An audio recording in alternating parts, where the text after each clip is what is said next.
ठीक है। अब क्रिमिनल इंटिमिडेशन नाम से अपने को दिख रहा है, एक तो क्रिमिनल ऑफेंस है, दूसरा क्या है, अगर आप किसी आदमी को कोई काम करने से रोक रहे हो जिसका उसको करने का लॉफुल राइट है उसके पास, ठीक है, और आप उसको डरा रहे हो, धमका रहे हो कि ये काम तू नहीं करेगा, अगर तूने कर दिया तो मैं ये ऐसे पनिश कर दूंगा, तो वो जो ऑफेंस है ना वो क्रिमिनल इंटिमिडेशन है। सेक्शन 501 बोलता है क्रिमिनल इंटिमिडेशन के बारे में, क्या बोलता है, अगर कोई भी पर्सन है संसार का, उसके पास राइट है, लॉफुल राइट है कोई काम करने की, ठीक है, और तुम उसको रोक रहे हो वो काम करने से, ठीक है, और उसको डरा रहे हो कि ये काम अगर तूने कर दिया तो मैं तुझे मार दूंगा, ये काम तूने कर दिया, जैसे मान लो मुझे पढ़ाने का राइट है, ठीक है, अब कोई जना ये बोले कि अगर तुमने क्लैट के लिए यहां पढ़ाया, ठीक है, इस शहर में, तो हम तुमको मार देंगे, ठीक है, या फिर अगर तुमने ये काम किया तो हम तुम्हें इंजर कर देंगे। तो ये जो ऑफेंस है ना इसको बोलते हैं क्रिमिनल इंटिमिडेशन, ठीक है। जैसे मान लो प्रियंका का राइट है कि वो घर से बाहर जाके है ना क्या कर सकती है, कहीं पे भी घर से बाहर जा सकती है प्रियंका। अब क्या हुआ कि प्रियंका ने किसी लड़के को मना कर दिया शादी के लिए, और वो लड़का बोल रहा है कि तूने अगर घर से बाहर कदम निकला ना रखा ना तो तेरे को गोली से मार देंगे। अब प्रियंका के मन में डर तो पैदा होगा ना कि भाई मैं घर से बाहर जाऊंगी तो मेरे को मार देंगे या इंजर कर देंगे, या फिर कोई लड़का बोल रहा है प्रियंका को अगर तुमने मुझसे शादी नहीं की तुम्हारे पापा को हम किडनैप कर लेंगे, ठीक है, ऐसे डरा रहा है, और वो बेचारी डर के मारे वो काम कर रही है। तो ये जो ऑफेंस है इसको बोलते हैं क्रिमिनल इंटिमिडेशन, ठीक है। कौन से सेक्शन में डिफाइंड है क्रिमिनल इंटिमिडेशन, तो सेक्शन नंबर 503 बोलता है क्रिमिनल इंटिमिडेशन के बारे में, ठीक है। तो ये कौन सा सेक्शन है, सेक्शन 503, ठीक है, सेक्शन नंबर 503, ठीक है।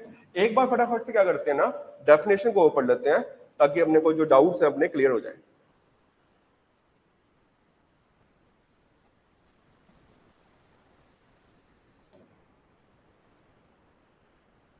बहुत कम बार पैसेज आया है इसमें क्योंकि इसमें चांस कम है, पर अपने को बाई चांस आ जाए तो अपने घबराए ना, अपने को पता हो, इसलिए अपने कर लेते हैं। क्रिमिनल इंटिमिडेशन आईपीसी, ठीक है। चलो फटाफट पढ़ लेते हैं क्या इसका कानून क्या है।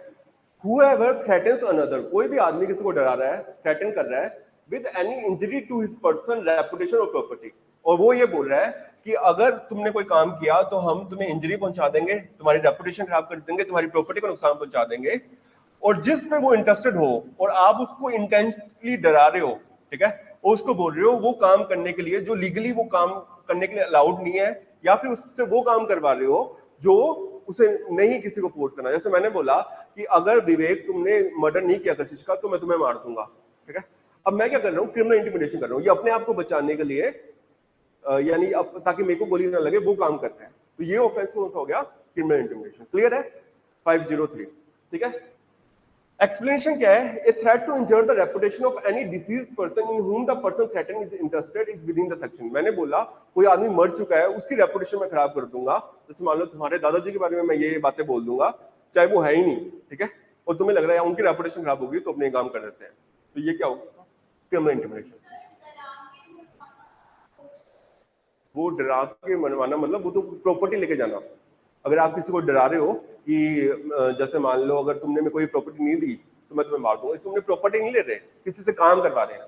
एक्सटोर्शन में हमने प्रॉपर्टी वो खुद ही डिलीवर कर रहा था, यहाँ प्रॉपर्टी का कोई लेना देना नहीं है। A for the purpose of inducing B to resist from prosecuting a civil suit threatens to burn B's house। उसने बोला अगर तुमने मेरे ऊपर केस किया ना तो मैं तुम्हारा घर जला दूंगा, सोचना भी मत मेरे पे केस करने की। तो मैं क्या कर रहा हूँ, क्रिमिनल इंटिमिडेशन। एक्सटोर्शन में अपने किसी को अनलॉफुल काम करने के लिए नहीं बोल रहे, वो उसकी प्रॉपर्टी ले रहे हैं। कोर्जियन में क्या है, अपने कॉन्ट्रैक्ट करने हैं उसको और उसको फोर्स में लेके, कोर्जियन कुछ हद तक क्रिमिनल इंटिमिडेशन से रिलेटेड है, तो वो सिविल मैटर है, ठीक है, और ये वाला क्रिमिनल मैटर है।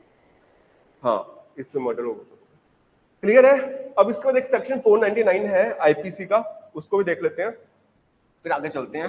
बहुत बार आता है सेक्शन 499, सेक्शन 499 आईपीसी, ये बोलता है डिफेमेशन, ठीक है। डिफेमेशन का मतलब क्या है कि अगर आपको पता है, क्या पता है कि आप कुछ भी ऐसा स्टेटमेंट ओरल या रिटन बोल रहे हो या पब्लिश कर रहे हो जिससे सामने वाले आदमी की रेपुटेशन लोअर हो जाएगी, और अगर आप थर्ड पर्सन को ये बात बता दो तो आपने डिफेमेशन कर दिया। डिफेमेशन दो टाइप के होते हैं, सिविल और क्रिमिनल। क्लैट का इससे पिछले वाले पेपर में सवाल था ये वाला कि क्या डिफेमेशन सिविल है, क्रिमिनल है और बोथ है, तो आंसर करना था बोथ। ये वाली चीज पैसेज में गिवन थी, तो पढ़ के बच्चों को सोल्व करना था, लेकिन अपने को अगर पहले से पता होगी तो अपने के लिए आसानी है, अपने इसमें जल्दी से कर लेंगे। ठीक है, अब देखो डिफेमेशन क्या होता है ना, फटाफट समझ लें। डिफेमेशन टोर्ट्स भी है, क्राइम भी है। डिफेमेशन में बस इतनी सी बात ध्यान रखनी है कि आपको पता है डिफेमेशन क्या होगा, कि आपको पता है कि वो स्टेटमेंट फॉल्स है, क्या है, फॉल्स। ठीक है, दूसरी बात आपको ये पता है कि ये स्टेटमेंट अगर मैं थर्ड पार्टी को बोलूंगा तो क्या होगा, जिसके बारे में मैं बोल रहा हूं ना उसकी रेपुटेशन लोअर हो जाएगी। रेपुटेशन क्या हो जाएगी, लोअर। तो आपने क्या कर दिया, डिफेमेशन। लेकिन अगर आपने ये वाली बात जाके उसी को बोली है तो कभी भी डिफेमेशन नहीं होगा। मैंने विवेक के पापा को ही बोल दिया, ठीक है, उनके बारे में कुछ गलत, तो कभी डिफेमेशन नहीं होगा। लेकिन विवेक के पापा के बारे में मैं कशिश को बोल रहा हूं तो वो डिफेमेशन होगा। क्लियर है डिफेमेशन?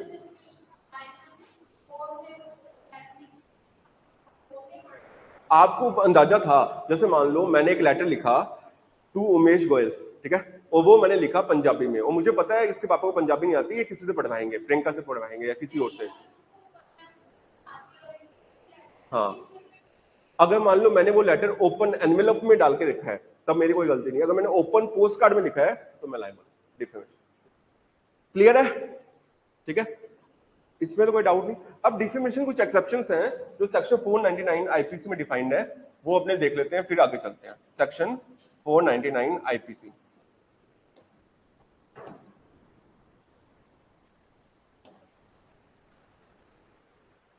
पहले तो एक बार लॉ पढ़ लेते हैं। Whoever by words, either spoken or intended to be read, or by signs or by visible representation, makes or publishes any imputation concerning any person intending to harm or knowing and having reasons to believe that such imputation will harm, it is said that it would have been done defamation. मेरे को पता है कि मैं कोई भी ऐसी चीज बोल रहा हूँ जिससे सामने वाले की बेइज्जती होगी, रेपुटेशन लोअर होगी, और वो चीज मैंने थर्ड पर्सन को बोल दी तो डिफेमेशन है। लेकिन वो चीज मैंने उसको बोल ली या मैंने वो सही में स्टेटमेंट सही थी तो कभी भी डिफेमेशन नहीं होगा। डिफेमेशन तभी होगा जब आप कोई फॉल्स स्टेटमेंट बोल रहे हो, गलत स्टेटमेंट बोल रहे हो। सही स्टेटमेंट बोलना कभी भी डिफेमेशन नहीं है।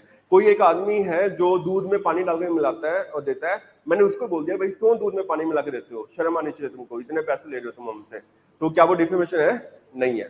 लेकिन कोई आदमी सही में सही दूध दे रहा है, मैं अमूल की कंपनी के बारे में बोल रहा हूँ, अमूल का दूध मत लेना, इतना पानी आता है उसमें, पूछो ही ना। अब अमूल की कंपनी की रेपुटेशन लोअर होगी ना, वो मिला ही नहीं रहे पानी, तो ये डिफेमेशन।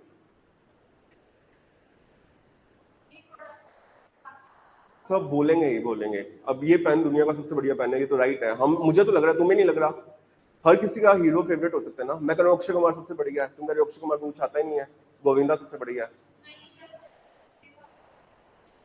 हाँ हाँ, अगर कोई दूसरी कंपनी वाले जैसे पेप्सोडेंट ये बोल रहा है कि ये वाला टूथपेस्ट मत लेना, और जिसमें लोगों को पता लग रहा है कि ये कोलगेट के बारे में हम बात कर रहे हैं, तो कोलगेट केस कर सकता है डिफेमेशन का, ये हमारे क्यों तुम झूठ फैला रहे हो, लोगों को बोल रहे हो, तो वो नहीं है, वो डिफेमेशन में आएगा। लेकिन मैंने नाम नहीं लिया, मैंने बोला सबसे बढ़िया हमारा है, तो वो तो हम बोल सकते हैं कि ये पेन मैं बनाता हूँ, इससे बढ़िया पेन कोई है नहीं दुनिया का, मैं बोल सकता हूँ। लेकिन मैंने कहा पार्कर पेन मत लेना, उसकी तो नींव पहले दिन ही टूट जाती है, तो लोगों का वो होगा, तो वो डिफेमेशन नहीं है। फटाफट पढ़ते हैं। अरे कुछ इलुस्ट्रेशन देखते हैं। A says Jad is an honest man. He never stole B's watch, intending to cause it to believe that Jad did steal B's watch. This is defamation unless it is fall within the one of exception. एक चीज और सीख लो, अगर आप कुछ ऐसे तरीके से किसी की बेइज्जती कर रहे हो या कुछ डिफेम कर रहे हो जिसमें हिडन मीनिंग है, इन्वेंडो बोलते हैं उसको, यानी आपने डायरेक्टली नहीं बोला, लेकिन जो आदमी की बेइज्जती करना चाहते हो ना, आप डिफेम करना चाहते हो, वो समझ गया। अपने क्लास में इतने लोग बैठे हैं, ठीक है, एक मुस्लिम लोग बैठा है, बच्चा एक ही है, और मेरा पेन चोरी हो गया। मैंने बोला मुस्लिम लोगों को तो क्लास में नहीं घुसाना चाहिए। अब सबको पता, उसी के लिए मैं बोल रहा हूँ, मैं डायरेक्टली उसका नाम नहीं लिया। ये कौन सा हो गया? इनवेंडो, जिसमें आप डायरेक्टली उसका नाम नहीं ले रहे, आप क्या कर रहे हो, सिर्फ इनडायरेक्टली बोल रहे हो, लेकिन सारी दुनिया समझ गई कि उसके बारे में बोल रहे हैं, तो वो कौन सा हो गया? इनवेंडो। क्लियर है इनवेंडो क्या है गिरीशा? ठीक है, जिसमें हिडन मीनिंग हो। दूसरी चीज, जब भी अपने डिफेमेशन पढ़ेंगे ना,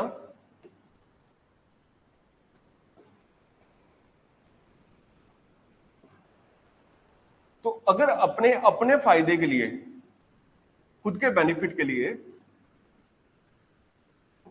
कोई ऐसा स्टेटमेंट बोल रहे हैं, जैसे मान लो मेरी घी की दुकान है, अब मुझे पता है कि कशिश आती है घी लेने, तो वो टाइम पे पेमेंट नहीं करती घी का, ठीक है, तो मैंने मेरे कस्टमर्स को बोला कि कशिश आए ना, कशिश को घी नहीं देना, ठीक है।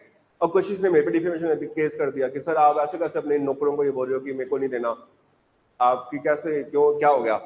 तो मैं कह रहा हूँ भाई, हमारे कस्टमर को हमें नुकसान ना हो, क्योंकि तुम पहले भी नहीं दे चुकी, तो मैंने बोल दिया इनको, तो ये अलाउड है, ठीक है, ये डिफेमेशन कैटेगरी में नहीं है। क्लियर है? एक चीज और, मान लो कोई आदमी की डेथ हो गई है, ठीक है, महात्मा गांधी की, तुम्हें बताना है ये केस क्या है। अब क्या हुआ, गिरीशा ने अपने फेसबुक पे एक फोटो डाली, उसमें महात्मा गांधी है, ठीक है, और दो लड़कियां हैं, वो फोटो काफी वायरल होती है, और महात्मा गांधी ने उनके गलों में हाथ डाल रखा है, ठीक है, कि क्या तो ये महात्मा है, ठीक है, ऐसे। अब महात्मा गांधी के जो पोते का पोता कोई तो होगा, कोई बच्चा, उसने ये देखा, कहते यार ये ऐसे कैसे क्यों डिफेम कर रहे हो, उस, अब महात्मा गांधी तो जिंदा ही नहीं है, ठीक है, तो उसने गिरीशा पे केस कर दिया, तो तुम्हें पता ये कौन है, ये इनकी खुद की छोटी बहनें हैं दो, और तुम इनको ये ऐसे बोल रहे हो फालतू का, ठीक है, और हम तुम पे डिफेमेशन का केस कर रहे हैं। क्या डिफेमेशन हुआ? क्योंकि मरे हुए आदमी की रेपुटेशन है ना, तुम लोगों के मन में तो ये आने लग जाएगा गांधी ऐसे ही था। अब भगत सिंह के बारे में कोई बोल देगा तो पैसे खा के उसने ये किया है, ठीक है, या फिर कोई भी ऐसे पर्सनैलिटी के बारे में, तो भी डिफेमेशन। हाँ, ठीक है, क्लियर है? चलिए आगे, अब आगे पढ़ते हैं, अपने वापस एक्सेप्शन पे आते हैं। अगर एक आदमी है, वो पिक्चर बना रहा है जिसमें जेड कोई घड़ी लेके जा रहा है और दिख रहा है, ये भी डिफेमेशन है, क्योंकि इसमें आपने उसकी पिक्चर बना के लोगों के सामने बेइज्जती कर दी, चाहे बोला ना हो, तो वो भी डिफेमेशन है। वो सेडिशन नहीं, नहीं, नेशन के अंगेंस्ट में आप बोल रहे हो ना, या जो जज के अंगेंस्ट में बोल रहे हो, तो कंटेम्प्ट लगेगा, डिफेमेशन नहीं है, ठीक है, कंटेम्प्ट कोर्ट एक्ट है अलग से, वो लगेगा। एक पर्सन है, वो कोई किताब छापता है और ये बोलता है submit that books to the judgement of public, एक पर्सन कोई स्पीच बोल रहा है, वो सब, इन सब में भी डिफेमेशन हो सकता है, चाहे आप किताब में कोई बात लिख दो या कुछ ऐसा लिख दो, ठीक है, लेकिन क्रिटिसाइज करना अलाउड है। मैंने फिजिक्स की एससी वर्मा की बुक पढ़ी, मैंने कहा कुछ दम नहीं है, यूं ही हाइप कर रखी है, कोई मतलब ही नहीं है किताब खरीदने का। मैंने बोला एनएलएस बेंगलोर फालतू का कॉलेज है, कुछ टीचर वगैरह ढंग से नहीं पढ़ाते, तो वो मैं क्रिटिसाइज कर सकता हूँ, ठीक है, या मैं बोल रहा हूँ एनएलयू पटियाला है, उसमें क्या इतना वर्किंग टाइम कर रखा है, सुबह 9 बजे जाओ शाम को, खाना तो बिल्कुल घटिया मैथ्स का, क्रिटिसाइज कर सकते, ये डिफेमेशन में नहीं आएगा, ठीक है, क्यों? क्योंकि क्रिटिसाइज करना हक है, मेरे को नहीं अच्छा लग रहा खाना, मैं बोल दिया। मैंने लैपटॉप खरीदा एप्पल का, मैंने कहा इतने पैसे ले लिए, कोई दम नहीं है इसमें, फाइन, उस पर क्रिटिसाइज कर सकता हूँ। लेकिन मैं कुछ गलत बोल रहा हूँ, मैं बोल रहा हूँ उसका बैटरी बैकअप 10 मिनट है, लेकिन वो बैटरी बैकअप 10 घंटे का है उसका, इसका 10 घंटे का बैटरी बैकअप है, ठीक है, और मैं 10 मिनट का बोल रहा हूँ, फिर उनकी रेपुटेशन कवर होगी, वो केस कर देंगे। क्लियर है?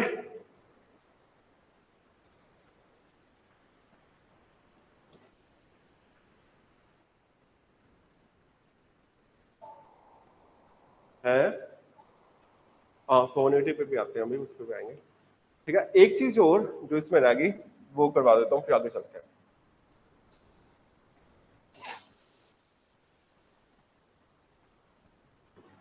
क्या किसी नॉन लिविंग थिंग का डिफेमेशन हो सकता है?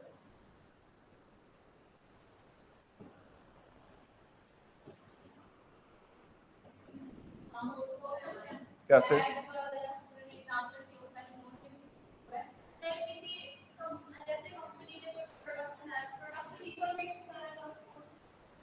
तो उसी का ही वो उसका जनरेशन है। चलो ऐसे ये बताओ, लास्ट क्वेश्चन है, इससे अपने को समझ में आ जाएगा तुम्हें डिफेमेशन आया या नहीं आया समझ में। मान लो मैंने रामायण देखी, ठीक है, रामायण नाटक देखा, रामायण, मैंने बोला कि ये भगवान राम ने जो ये सीता को छोड़ दिया लास्ट में सिर्फ धोबी के बाद, कह के हिंदू धर्म को शर्म से डूब जाना चाहिए कि तुम्हारे भगवान ये हैं जो अपनी पत्नी को छोड़ दे रहे हैं किसी और के बारे में कहने के लिए, और ये मैंने मेरी किताब में छाप दिया, ठीक है। अब लोग मेरे पे डिफेमेशन का केस कर रहे हैं, क्या डिफेमेशन हुआ? होगा तुम्हारे हिसाब से होगा। ठीक है, ऑनलाइन वालों को क्या लग रहा है, ऑनलाइन वालों को क्या लग रहा है कि डिफेमेशन होगा या नहीं होगा? अगर मैं ये बोल रहा हूँ कि भगवान राम ने कितना काय के भगवान है ये, ठीक है, ये अपनी पत्नी को छोड़ रहे हैं लोगों के कहने पे, ठीक है, ये चीज तो मेरे को भी बेकार लगी रामायण पढ़ने में। क्या मतलब कोई धोबी ये बोल दे कि तुम्हारी बीवी माने क्या है? नहीं, वैसे ये कोई सही डिसीजन है भगवान का? बिल्कुल गलत है, और ये सही है ही नहीं, ठीक है। कैसे तुम अपनी बीवी को छोड़ सकते हो लोगों के कहने पे कि भाई वो वहां रह के आई है तो पवित्र हो गई, ये होगी, ठीक है। और कुछ लोग ये भी बोलते हैं जो रामायण है ना ओरिजिनल लिखी गई थी उसमें ये था ही नहीं, कुछ लोगों ने इसको बदनाम करने के लिए लास्ट चैप्टर जोड़ दिया ये वाला, ठीक है, ये हुआ ही नहीं ऐसा इंसिडेंट, कुछ ओरिजिनल रामायण जो वाल्मीकि की है उसमें है ही नहीं है, बाद वालों में ये जोड़ दिया गया है, वो अलग बात है। पर ये डिफेमेशन आएगा या नहीं आएगा, अगर ये स्टेटमेंट सही में है बुक में तो मैं उसको क्रिटिसाइज कर सकता हूँ, ठीक है, लेकिन अगर ये स्टेटमेंट नहीं है बुक में तो मैं क्रिटिसाइज नहीं कर सकता। अगर मान लो वाल्मीकि की बुक में ये सही में तुलसीदास में ये चैप्टर है तो मैं कोई एक्ट के लिए क्रिटिसाइज कर सकता हूँ।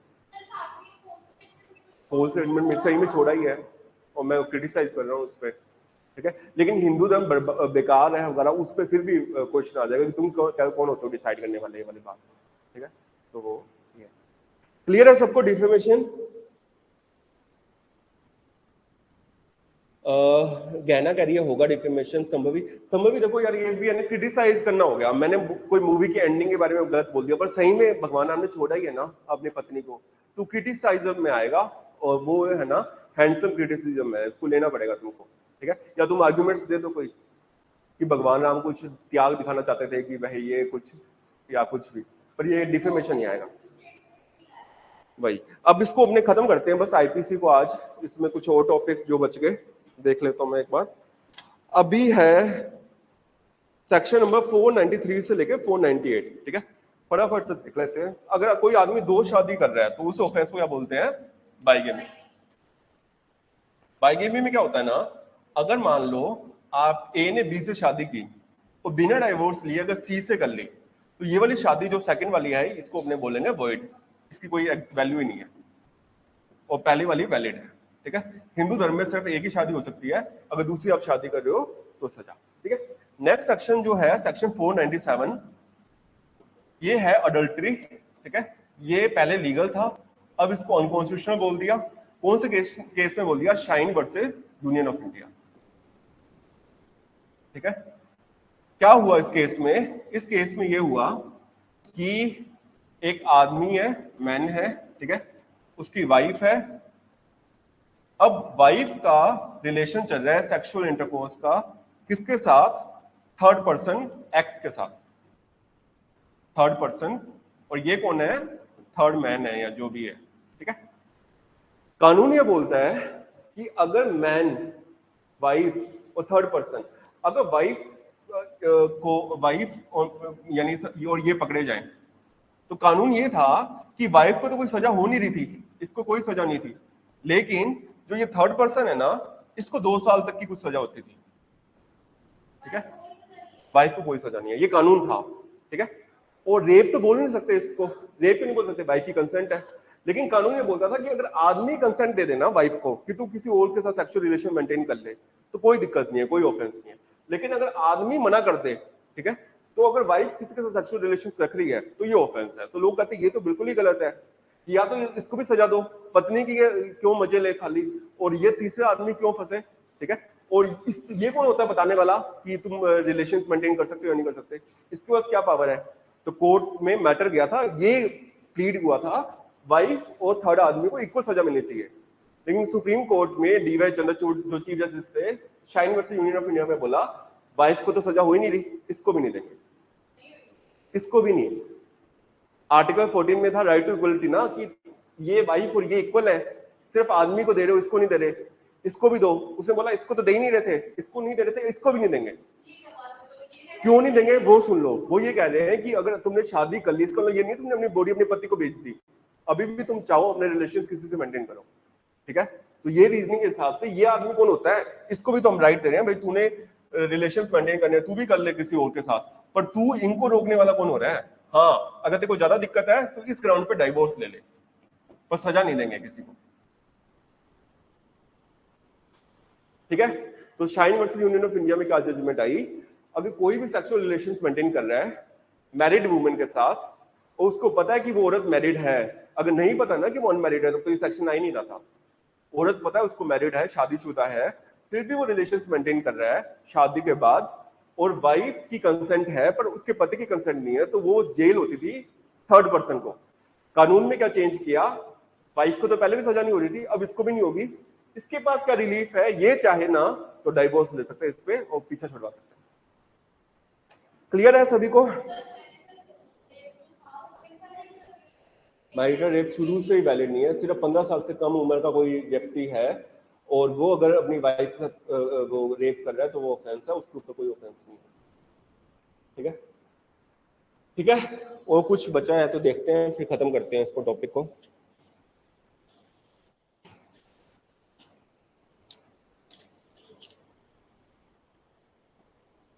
आगे कुछ नहीं है, कुछ बेसिक्स से है। फोर्जरी क्या होता है, छोटा सा अगर आ जाए तो, फोर्जरी का मतलब है नकली डॉक्यूमेंट बनाना। Section number 464। अगर आपको पता है कि डॉक्यूमेंट जो बना रहे हो वो नकली है, नकली तुमने साइन कर दिया किसी और के, या कोई मार्कशीट बना ली सीबीएसई, ठीक है, कशिश नाम लिख दिया, फादर ने लिख दिया 100 में से 99, 98, 97, 96 और आगे दिखाई जा रही हो तो मेरे तो 97% आए हैं, वो है ही, तो सेक्शन 464 का फोर्जरी।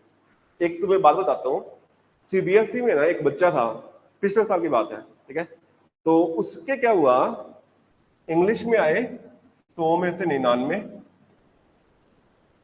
हिंदी में आए 100 में से 98, और जैसे साइंस में आए 100 में से 96, और कौन सा, जैसे सिर्फ एक सब्जेक्ट था ना, कौन सा मान लो एसएसटी, एसएसटी में आए उसके 100 में से 24, ठीक है, ऐसे। तो यार अब रिजल्ट आ गया फाइनल सीबीएसई का, इंग्लिश में 99, हिंदी में 98, मैथ में 96, ये, और एक सब्जेक्ट है जो 100 में से 24, कोई भी एक सब्जेक्ट। अब क्या हुआ, जो सीबीएसई की कमेटी थी उन्होंने कहा यार या तो ये बच्चा बहुत ज्यादा होशियार है, ठीक है, कि भाई इसने सारे सब्जेक्ट में ले लिए, सिर्फ एक सब्जेक्ट ये अलग टाइप का हो सकता है कुछ, या इसने कुछ बहुत ही बड़ा गपला किया है, ठीक है, कि भाई बाकियों में ये इतने ला रहा है, उसमें 100 में से 24 में नहीं है, कुछ 4 नंबर या कुछ ऐसा होगा, 4 या 5, या फिर कुछ ऐसा था कि इसने क्या किया है, हाँ मैं बता रहा हूँ ऐसे बिल्कुल ही कम नंबर, तो कहते या फिर इसकी कॉपी ढंग से चेक नहीं हुई, ये हुआ।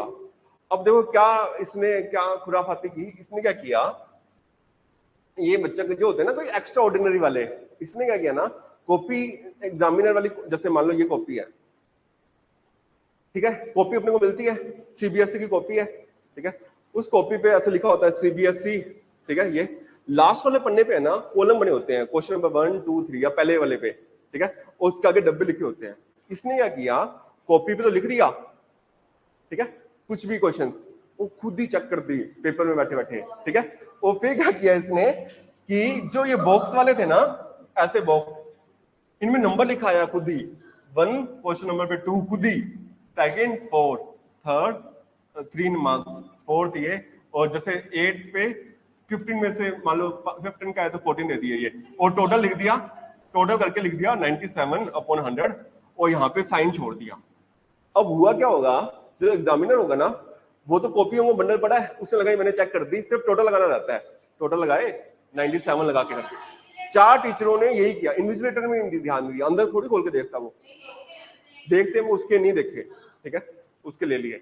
अब उसके चारों सब्जेक्ट में आ गई, पर एक टीचर जो होगा वो उसको ये पता लग गया होगा, उसने फेल करके उसको 4 नंबर दिए हैं, उसकी वजह से उसका 500 का रिजल्ट उठा है, ठीक है, नहीं तो उसके इतने नंबर आया, तो कितना सही शातिर था वो, दिमाग लगाया उसने,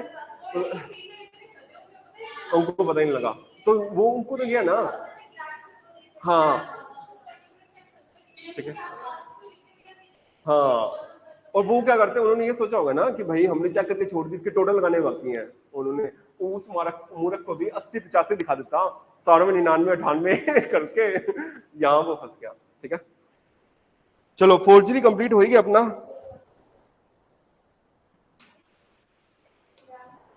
मिसचीफ भी हो गया, क्रिमिनल ब्रीच ऑफ ट्रस्ट भी हो गया, रोबरी हो गया, थेफ्ट हो गया, रेप वाले सेक्शंस हो गए, किडनैपिंग हो गया, हर्ट हो गया, ग्रीवियस हो गया, रॉन्गफुल रिस्ट्रेंट। सिर्फ सेक्शन 268 है एक, पब्लिक न्यूसेंस,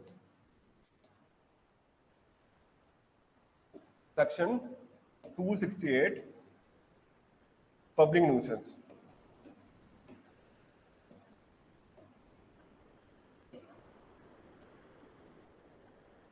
देखो जो न्यूसेंस है ना, प्राइवेट न्यूसेंस, वो तो टोट है। जब आप कुछ ऐसे परेशान कर रहे हो, सिर्फ एक या दो जनों को परेशानी हो रही है, वो तो टोट में आएगा, ठीक है, तो सिविल लाइबिलिटी है, सिर्फ पैसे देके छुटकारा मिल जाएगा। लेकिन है क्या फोर्जरी, क्या कहीं पे भी हो सकती है। तुमने यहाँ पे गलत डॉक्यूमेंट दिखा दिया, कोई सरकारी ऑफिस में गलत दिखा दिया, कोई एग्जाम में नहीं गई वहां दिखा दिया। पब्लिक न्यूसेंस क्या है? देखो न्यूसेंस दो टाइप की है, एक तो हो गया पब्लिक, दूसरा हो गया प्राइवेट। जो प्राइवेट न्यूसेंस है ना, वो है टोट के अंदर, टोट में। इसमें क्या होगा, आपको कंपनसेशन देके पीछा छूट जाएगा। लेकिन पब्लिक न्यूसेंस क्राइम में, एक बार रीड कर लेते हैं डेफिनेशन, फिर आगे चलते हैं।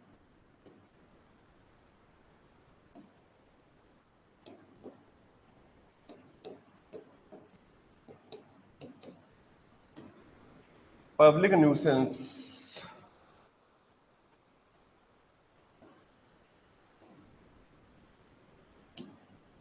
ये क्या होता है? एक्सेप्ट ऑल कुकीज है।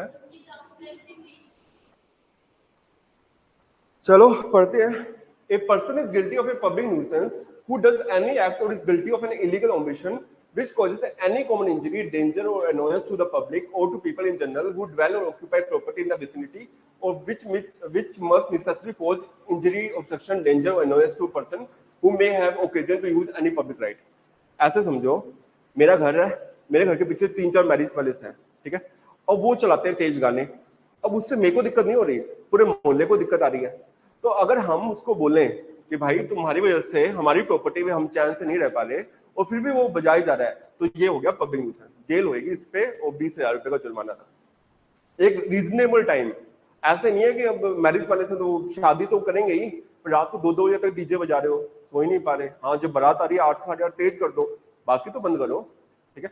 तो कुछ दिल्ली में उन्होंने मैरिज पैलेस में ये कर रखा है कि अगर ज्यादा ही उनको करना होता है ना, उनको ईयरफोन दे देते हैं, वो जो गाने बज रहे हैं उनको सुन रहे हैं मान लो बराती है 25, वो उनको सुन रहे हैं, बाकी किसी को दिक्कत ही नहीं है। शादी में भी होता है ना, अब शादी में अगर अपने गए हैं, ठीक है, तब वो बज रहे हैं, तब तो तुम्हारी गलती है। तो भाई मैं मेरे घर में बैठा हूँ, तुम वहां बजा रहे हो, हमें दिक्कत हो रही है, तो ये पब्लिक न्यूसेंस। क्लियर है सभी को इतना? जेल इसमें कितने टाइम की होगी? थोड़ी बहुत ही होगी यार, इसमें जेल तो वैसे आएगा नहीं, पर 1-2 साल से ऊपर नहीं, ठीक है। अब इसके अलावा आईपीसी में कोई भी एक भी टॉपिक नहीं है जो आईपीसी में आता है जो ऊपर निकल गया। प्राइवेट न्यूसेंस क्या है? टोर्ट्स है। उसमें क्या है, आप कुछ ऐसा गलत कर रहे हो कि 1 या 2 पर्सन को दिक्कत हो रही है, 1 या 2, इसमें 2 या ज्यादा, आपने कचरा इकट्ठा कर दिया जिससे सभी के घरों में डेंगू फैल गया या कुछ, पब्लिक न्यूसेंस, ठीक है। आईपीसी अपना यहाँ पे खत्म होता है, इससे ऊपर कुछ भी नहीं है, ठीक है। और किसी को डाउट हो तो कमेंट में डाल देना, वरना अपने क्या टाइम हो गया 3:43, और अपने इसके मॉक पे शुरू करते हैं फिर, ठीक है। हाँ डाउट बड़े हैं वो ले लेंगे अभी। चलो इसको मैं यहीं खत्म कर रहा हूँ क्लास को, उसके बाद किसी के डाउट्स है ना तो वो अपने अभी बाद में ले लेंगे, अभी मैं मॉक भेज दूंगा।